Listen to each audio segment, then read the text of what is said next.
History of Europe. History of European peoples and cultures from prehistoric times to the present. Europe is a more ambiguous term than most geographic expressions. Its etymology is doubtful, as is the physical extent of the area it designates. Its western frontiers seem clearly defined by its coastline, yet the position of the British Isles remains equivocal.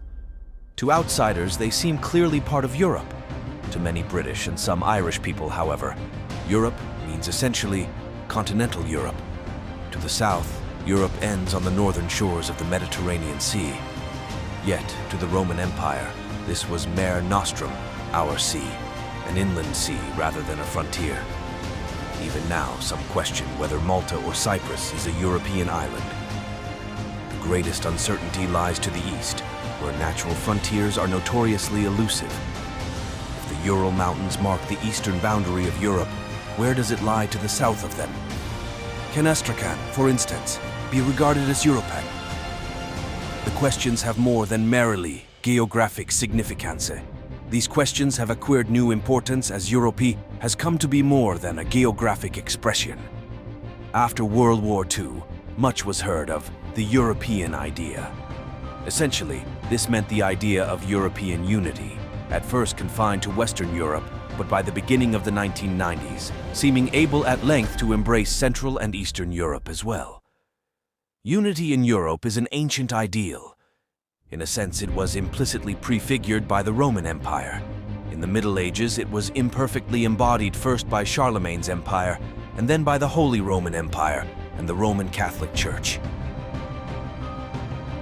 Later, a number of political theorists proposed plans for European union, and both Napoleon Bonaparte and Adolf Hitler tried to unite Europe by conquest. It was not until after World War II, however, that European statesmen began to seek ways of uniting Europe peacefully on a basis of equality instead of domination by one or more great powers.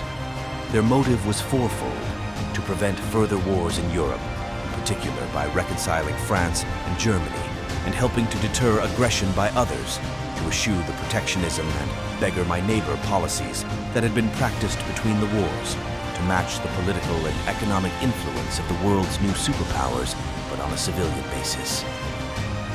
And to begin to civilize international relations by introducing common rules and institutions that would identify and promote the shared interests of Europe rather than the national interests of its constituent states. Underlying this policy is the conviction that Europeans have more in common than divides them, especially in the modern world. By comparison with other continents, Western Europe is small and immensely varied, divided by rivers and mountains and cut into by inlets and creeks. It is also densely populated, a mosaic of different peoples with a multiplicity of languages.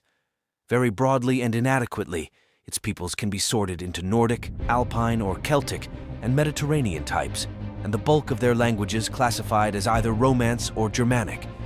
In this sense, what Europeans chiefly share is their diversity, and it may be this that has made them so energetic and combative. Although uniquely favored by fertile soils and temperate climates, they have long proved themselves warlike.